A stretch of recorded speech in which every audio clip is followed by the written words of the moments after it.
my wife tried to pass off another man's baby as mine, so I left her with absolutely nothing.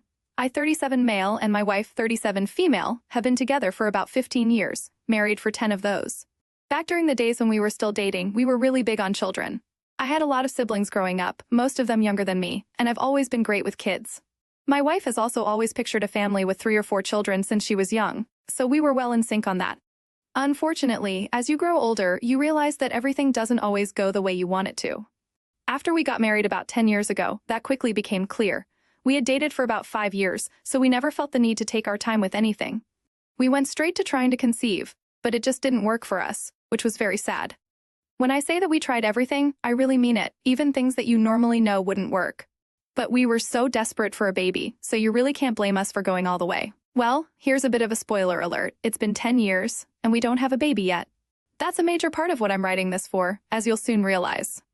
As all couples looking to conceive have experienced, there have been times when it looked like things had finally happened, only for that time of the month to show up some days late. There were about 2 instances where we actually got a positive pregnancy test, but about 2 months later, in both cases, she miscarried, which was extremely painful for both of us to experience. I know I'm talking a lot about things that have happened in the past, but I think it is very important for you to understand how important it was for both of us to have a child. And before you ask, we've been to several doctors.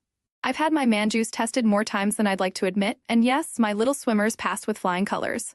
My wife has also had so many different medical tests done for her as well, and for the most part, the experts weren't able to determine why we might be unable to conceive. We've tried IVF as well, but that failed. We've considered adoption and surrogacy, but we might be a bit too old-fashioned for that, and those options likely won't expire for us, at least not anytime soon. So there really isn't a rush until we figure out that we truly can't have a child on our own. Also, it's important to realize how much we've gone through at the hands of relatives who both come from rather traditional families, which is likely why we're so big on kids. However, not being able to have our own children yet has backfired, because traditional families like ours see children as almost a necessity, and without them, you've somehow failed at life. I blame very strong religious beliefs for that. My wife got most of the brunt from both sides of relatives, though I haven't been exempt myself, especially with male relatives liking to make dumb comments about how they've never seen a man from our family unable to put a baby in someone. Again, I've gone through all the tests a man can go through, and I really don't think I can be convinced any further that there's nothing wrong with me. Anyway, that's enough blabber. Let me get to the actual story. My wife and I sleep with each other very frequently. It used to be because we were trying for a baby, but at a point, it just kind of became a habit, even after we got to a point where both of us seemed to mostly accept that it wasn't going to happen for us. On my side, though, I wanted to know that I tried my best to have a child of my own, so I wouldn't start to wonder whether I could have done more by the time I'm 80.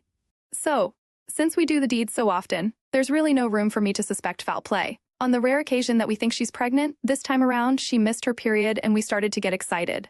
But of course, we had to temper that excitement, because we've gone a decade without any luck in the pregnancy department, so why would we put all our hopes on a missed period? However, after the next period was missed, my wife decided to do a pregnancy test, and lo and behold, it was positive. Honestly, I was ecstatic. Sure, there was a bit of doubt and apprehension that she'd miscarry like the other times, but I think that side was a lot less than I thought it would be. I felt like being very positive about it would help the chances of the pregnancy being seen through to the end, though of course, 9 months is a very long time. But I had hope. Well, very thankfully, the pregnancy actually got to the 5-month mark. And I genuinely don't think I've ever been happier in my entire life, because we had never had a pregnancy last that long before. Honestly, I had been hopeful, but there was a part of me that never imagined I'd see a pregnancy get to that point. My wife was so happy too, obviously, and I was glad to see her like that because she really got the worst part of the scrutiny from relatives, and this was like a big middle finger to all of them. In fact, I noticed that my wife's relatives were so much nicer to me than they ever were, and while it sucked that it seemed that part of their kindness was locked behind us having a baby, I was glad to have it regardless. Now, the part where I realized that something might have been wrong was when we were watching a local TV show, and there was a plotline about a woman who cheated on her husband and got pregnant with her lover's baby. This is a show that we watch quite a bit, but I noticed something was off when my wife said that she wanted to watch something else. She wasn't too pushy about it, and when I asked why she wasn't interested anymore, she put it on the pregnancy. A lot changes when a woman is pregnant, so honestly, I wasn't too suspicious about it. I eventually switched to another program, and she seemed to be more settled at that point. But for the rest of the night, she was acting odd, and I noticed her shooting me glances. But apart from that, I didn't dwell on it too much. I think it became evident that I had to figure things out when my wife and I were watching TV on another day, a few days after that. I remember it was a weekend, and the exact same episode of that show came on as a rerun. Her reaction was very similar. She suddenly didn't feel like watching it anymore. That was when I realized that I might have to get to the bottom of things. I asked her if she was okay, and she said that she was, again citing the pregnancy as the reason for her wanting to watch something else. That time around, I didn't notice any odd behavior, though maybe I simply wasn't as observant the second time. I was really overthinking things at that point. The day after, which was just a few days ago, I spoke to one of my good friends about the whole situation. And he was the one that made me see that it could potentially be a case of my wife feeling uncomfortable with what had happened in the TV episode, because that's what she was guilty of. Honestly, it sounded very ridiculous to me, but the more he spoke, the more it started to make sense. The thing is, I didn't want to accept what he was saying, because that would potentially mean that what is supposed to be the happiest moment of my life is about to turn into a whole case of treachery and infidelity. And I really don't know if I can deal with that. Honestly, I'll admit that part of me doesn't even want to dive into this to potentially find the answers because I'm afraid that what I find could devastate me. And after waiting for so long for a child, I'm not really sure whether I could take that if it were to happen. So, that's what brings me here. I've tried my best to drop all the details I can about the situation. Hopefully, you guys might have a theory or two about why that specific episode of the show makes my wife so shifty, and maybe it has nothing to do with what happens in that episode. Maybe it really just is the pregnancy hitting her at the worst times. I'll stick around to read comments and answer the ones that I can. Edit. So, I see some people asking me to detail her reaction to the episode a bit better, so I'll try to. When the show came on and the episode started, she settled in with excitement the way that she always does, especially when it was clear that it was an episode that we hadn't seen before. However, as the plot points started to become clearer and clearer, I noticed that her excitement wasn't as noticeable as before. Again, I didn't think too much of it at the time because her reason for it was very valid. However, it was the second time. A minute or two into the episode, once it was clear it was a rerun and she realized what episode it was a rerun of, that's when a similar change in her demeanor came up. This time around, we didn't even get to the part where it was clear that it was a story about infidelity. Again, I didn't pay attention this time because I was really wondering what was going on, and I must have sort of zoned out. But I genuinely don't think she acted as weird as the first time, maybe because we didn't actually get to that part of the episode. Edit 2. Someone said I should ask her straight up. The 10 years of marriage are meant to afford honesty. You have much to learn is all I can say. Edit 3. I've gone through like 90% of the comments, but they keep popping up, so I'll have to call it quits at this point. But I've seen a lot of supportive comments and suggestions, so I'll see what my next move could potentially be, and I'll get back to you all. Thanks. Looks like someone's got a secret recipe for drama bubbling on the back burner, OP. It seems your wife's more eager to change the channel than a politician during a tough interview. But hey, who knew a TV show could hold so much power? It's like she's trying to avoid the guilty pleasure of watching her own life unfold on screen. I mean, forget reality TV, your living room is the real hotspot for suspense and plot twists. Maybe she's just trying to keep her latest masterpiece under wraps. Cue the dramatic music because this is shaping up to be one heck of a cliffhanger. Update 2. This isn't the kind of update I was looking to give, but I think it's only right that I let you all know how things went. There's a lot of good advice in the comments of my first post, and I was really ready to sculpt a plan for some of the suggestions that were made. But my emotions ultimately got the better of me, and everything fell apart. Honestly, considering the paternity of a child I've desired for over a decade is on the line. I really don't think you can blame me for that, at least I hope you don't. So, the idea that I was hoping to go for was to find a chance to look through her messages by borrowing her MacBook. I would also be able to look at her social media, and I knew her laptop would be a better bet if I needed time more than her phone.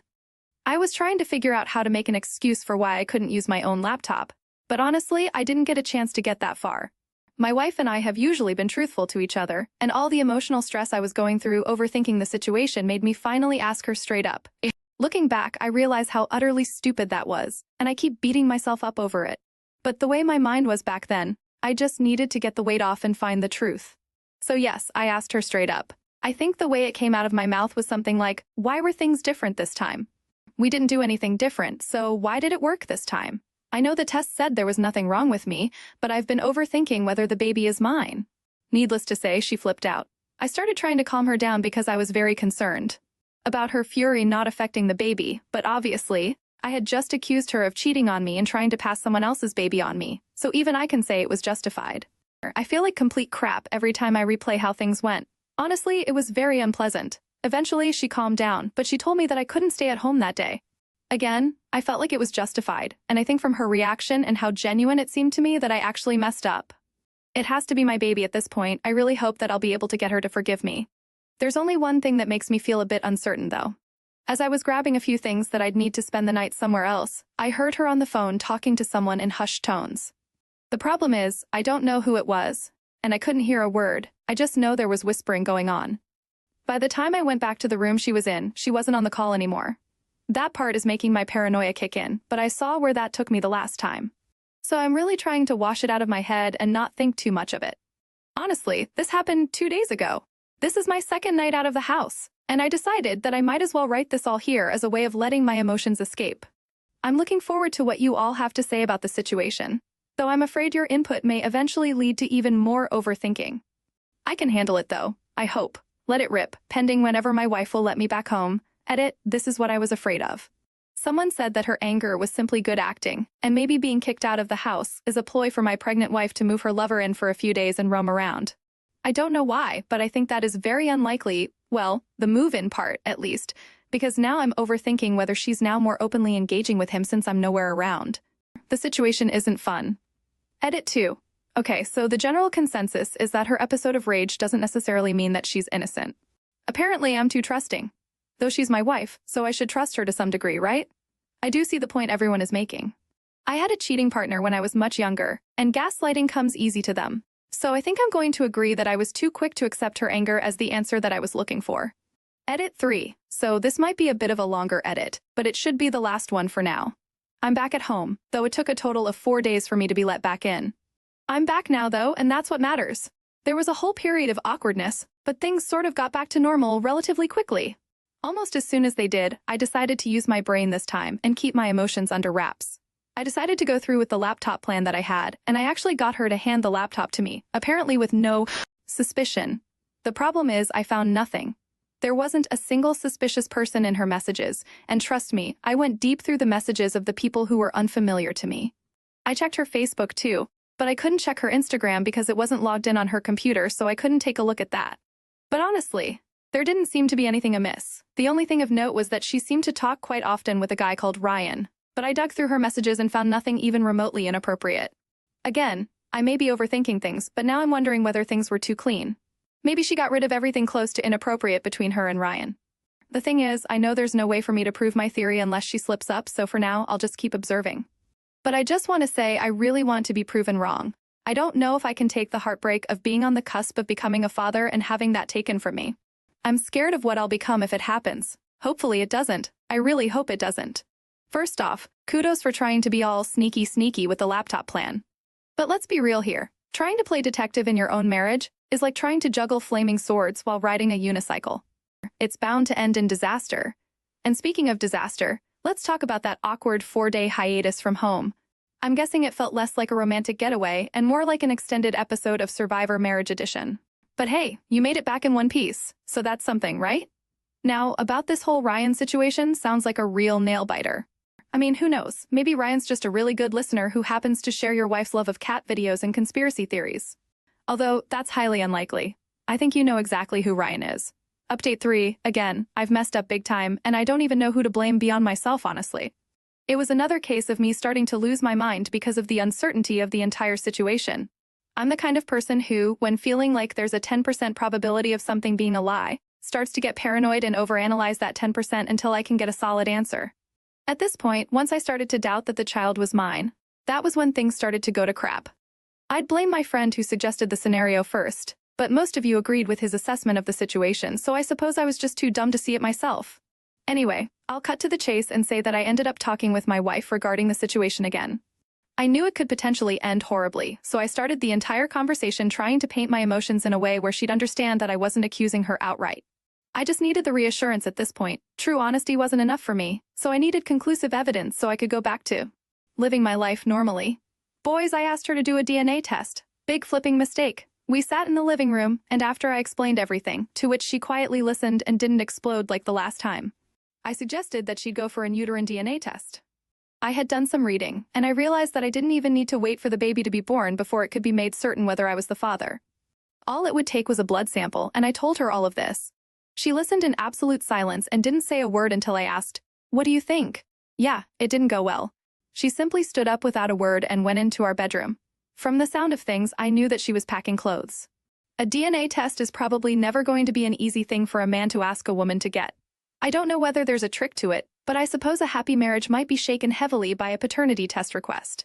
I get it, but I wish she understood where I was coming from too. I simply needed to be reassured. It seemed like the only way to stop me from going crazy because I was about to have my first child after waiting for so freaking long. And the sudden success had me so concerned.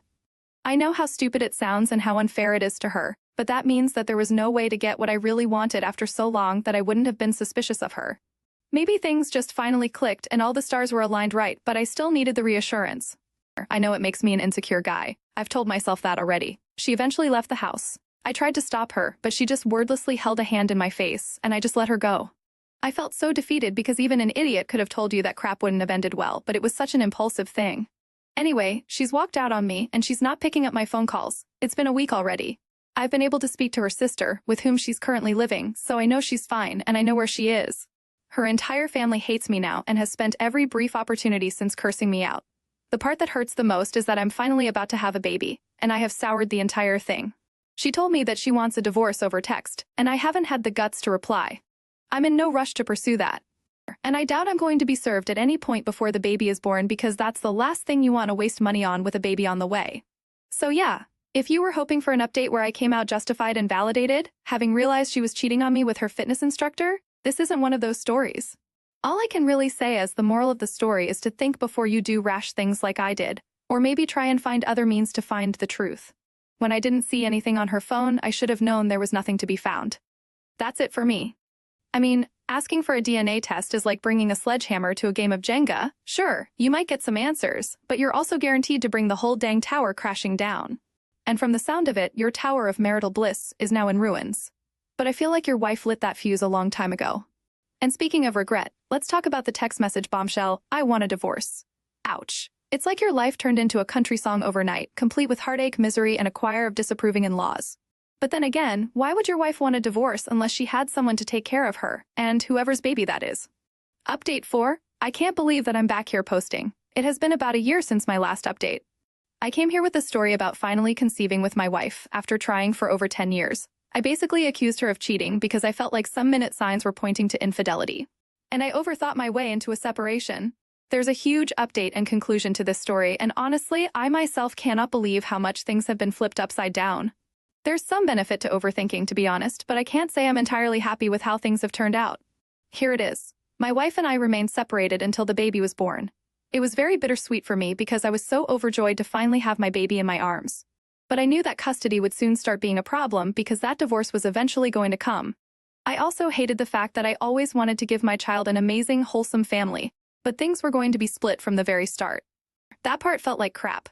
However, there was a bit of a truce in the early stages, and I was able to come and see my daughter anytime that I wanted to, which I really appreciated. She was so beautiful, and I really think that there's nothing quite like the feeling of holding your first child in your arms. My wife and I never really discussed the situation with one another, but I sort of felt like it was hanging in the air. I guess it was going to come up eventually when the euphoria of our child wore off. I think it was when our child was about to turn 1 that she eventually served me with papers. Honestly, it came out of nowhere. The topic never came back up for discussion. It felt like she waited until a moment when I was feeling at peace and off guard before she hit me with that, and it was brutal. I don't know if I can express how much it hurts to know that you won't be in the life of a child that you desired so badly as much as you want to be in that child's life.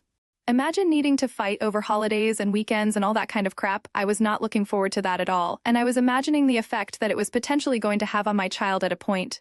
Here's where things change up. I had taken a passive role in taking care of my daughter, because simply setting foot in my sister-in-law's house, where my wife and my daughter were living, always had me being treated like a serial killer. Everyone was always so hostile towards me, and I felt like I deserved it, but it honestly was not easy for me to deal with at all. I still powered through all of that because I needed to see my girl, and that was what mattered to me more than anything else. Fortunately for me, there came a weekend where my wife wanted to attend a wedding in a nearby city, and I volunteered to have my daughter stay with me for the day. She fought against it pretty hard, but since her sister would be going to the same wedding, they knew it was convenient to keep her with me. I wasn't going to kidnap her or do anything rash, so they eventually gave in to my request. This was the first time I had been left alone for an extended period of time with my daughter, and as I looked at her, all my overthinking came back to me. I thought of my stupid paranoia that got me and my daughter in this position in the first place, and it suddenly clicked to me that I could get conclusive proof of whether the girl was my daughter or not. At this point, I fought in my head for about an hour regarding heading to a clinic to get a paternity test done, but I realized in the end that it was the only way to put my worries to rest. I got in the car and headed straight to the clinic. When I got there, they made it clear that the results that I would be getting would be merely informational. It wouldn't be legally admissible, but that was fine by me. I was simply using the results to put my own head to rest. I showed ID, had a cheek swab done, and so did my daughter. When the process was over, I was told it would take about a week for me to get my results. My daughter eventually went back to her mother the next day when she got back from the wedding, but honestly, that 1 week waiting for the results was absolutely brutal for me. I felt like I was going to lose my mind, and I called the clinic on 2 occasions before the week had passed to ask if the results were ready. I knew that this was the one thing that would finally put everything to bed, and if the paternity test was confirmed, I would know that I deserved everything I got for doubting my wife. In fact, I was ready to beg her to take me back. I wouldn't have any pride. Eventually, the results were ready, and I went to pick them up. It was negative. I wasn't the father. It's hard for me to express the way I felt holding that paper in my hands. I was awake, but it was like my body stopped working. I couldn't react in any way. I was processing very complex emotions because think of it like this. I realized that all the victimization that I had gone through was unjust. I was right all along. I had reasons to be suspicious, as weak as it might have been. But did the strength of my suspicion matter when I was right in the end? I had been gaslighted. My in-laws treated me like a villain. I had played a sideline role in my daughter's first year of life. But that's when it hit me. This really wasn't all about my wife and me. The girl that I considered my daughter wasn't mine. I had lost myself in being proven right, that it took a minute or two for the weight of the betrayal to hit me. I didn't have a daughter. The girl wasn't my daughter. I wanted a child incredibly badly, and the child that I was overjoyed to have wasn't mine. Yes, I realized that if my wife was able to get pregnant with another man's baby, I might have been the problem all along. But even if I can't find the happiness I was looking for because of something out of my control, it doesn't mean that I deserve the pain of having the joy of my own child snatched from me. I got home, and I cried my eyes out. I drank to shut out the pain, and I don't think I've ever had as much to drink. It was terrible because I was a shut-in for about a week. Again, I really don't know how to put into words the way I felt at that moment. I kept thinking very dark thoughts about my wife. I wanted all the negative emotions to be taken out on her. I don't think you can blame me after such a revelation. It was a lot. Anyway, let me skip all the woe is me garbage. I contacted a divorce lawyer, which I hadn't done despite being served for quite some time at that point. I was really dragging my feet on signing the papers, and it had almost been a month by then. I decided to get serious, though, because all I could really do was vindicate myself regarding the girl I had thought was my daughter. I really didn't know how to proceed. Should I remain in her life? I had fallen in love with her, and while many of you might say there's no point in raising another man's child, it really is easier said than done. When it was time to get into this entire divorce song and dance, I already knew things weren't going to be easy. My wife and her lawyer must have thought they'd be going in to present me as an insecure man who accused his wife of cheating multiple times, but they had no idea that I had something up my sleeve. My lawyer submitted a petition to the court for a legal paternity test to be done, and I saw my wife freeze on hearing that. Her face will forever be frozen in my mind, and it made me incredibly happy to see that, especially when my lawyer gave a little hint that an informational test might have been done prior to lead to this request. The look my wife gave me was like she wanted to leap across the table and throttle me. All I could do in that moment was smile at her because I felt like I had won. To be honest, I was in the kind of situation where I couldn't truly win, but this was the best I could get, seeing her know that I know. Her lawyer tried to fight the request, but only so much because if you're so confident that you weren't sleeping around, there wouldn't be any reason to so vehemently fight a paternity test request. She gave her consent, and so did I, and eventually, our daughter was taken for a sample to be collected, and another sample was taken for me at an accredited facility. Needless to say, it was the same. I wasn't the father. It hurt almost as much as the first time, because I had secretly hoped that the test was going to show something different. She literally could not meet my eyes after that point. After everything, all the gaslighting, I was made to feel like a crappy partner for accusing her of infidelity. And maybe I am for that, but I was clearly very right to. The entire divorce was to follow up on her gaslighting and probably to cover up her tracks. Well, it was going to come anyway with this revelation, so I guess the head start didn't hurt. There were more than enough text messages from me showing how she had nearly made me lose my mind, calling me crazy and insulting me for accusing her of such. I had the texts from all of my in-laws too. I was turned into some kind of pariah, but now it was clear that I didn't deserve to go through all of that. The judgment at the end of everything? Absolutely nothing for her. The judge was very sympathetic and said that if the child had been mine, he likely would have awarded at least child support. But I had no legal responsibility for that, and he couldn't do anything that would seem to potentially reward her sleazy behavior. I was tempted to let her keep the car that she had, which was in my name, but I really couldn't do that, not after everything. She had family, they'd support her, but this was a woman that had no house, no car to her name, nothing substantial in the form of finances. Now she had a baby too. Things were suddenly a lot less cushy than they had been some years ago. As for the girl I thought was my daughter, she wasn't 2 years old by the time everything concluded, and it wasn't a decision I took lightly, but I had to let her go. It hurt like hell, and it still does, thinking of how I was betrayed into finally thinking that I had a child I desired so much. But I realized that her remaining in my life would be a constant reminder of that pain, even if I chose to adopt her as my own. I know there might be a lot of people who disagree with me doing this, but the child's real father is out there somewhere, and hopefully he'll step up to the plate. I've never figured out who she had the child with. I kind of assume it was the Ryan guy I saw her texting with, but I can never be sure, and I am eager to close that chapter of my life. Once the divorce was finalized, I made sure to send an image of the paternity test to every single person who knew my ex-wife closely. And I added a very tasteful text message for all of the in-laws who had come for my throat. Honestly, I'm glad that everything is over now. I don't feel like I really won, but I'm glad to come out on the other end of everything having proven myself right. I didn't have to live a life that was a lie, and perhaps I can find someone who will be a lot better for me in the end. Who knows? There is the satisfaction of knowing that my ex-wife will basically be starting her life from square one. But I think she deserves that. In fact, I think she's getting off mildly. I wish there was more pain for her, but there's a kid in the mix now, and as much as I want to detach from her, I don't want her to get caught in the middle of things. But anyway, a big thank you to everyone for sticking around. I'm glad to be at the end of this journey, and all I can say is to always trust your gut. When something seems off, it isn't really worth it when you feel like you might be right and you beat yourself up over it. I'm glad I followed my gut because I finally feel free now, and it's the first time I've felt just a little bit good in a long time. After a year of emotional gymnastics, you finally get the DNA test results you've been sweating bullets over, and what do you find? Surprise, surprise, you're not the father. Not content with just dropping the paternity bombshell, you decide to go full-on avenge of the betrayed mode. You unleash the fury of 1,000 scorned lovers upon your ex-wife and her unsuspecting in-laws, serving up those DNA test results like a piping hot dish of revenge.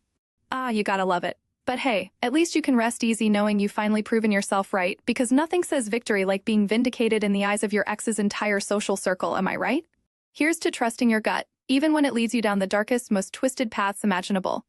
Cheers, buddy, you've earned it. Sorry for your luck, Opie. What do you make of this? Let us know below, and thank you for joining us today. Be sure to like and subscribe, and hit the notification bell so you don't miss out on our next video. See you next time!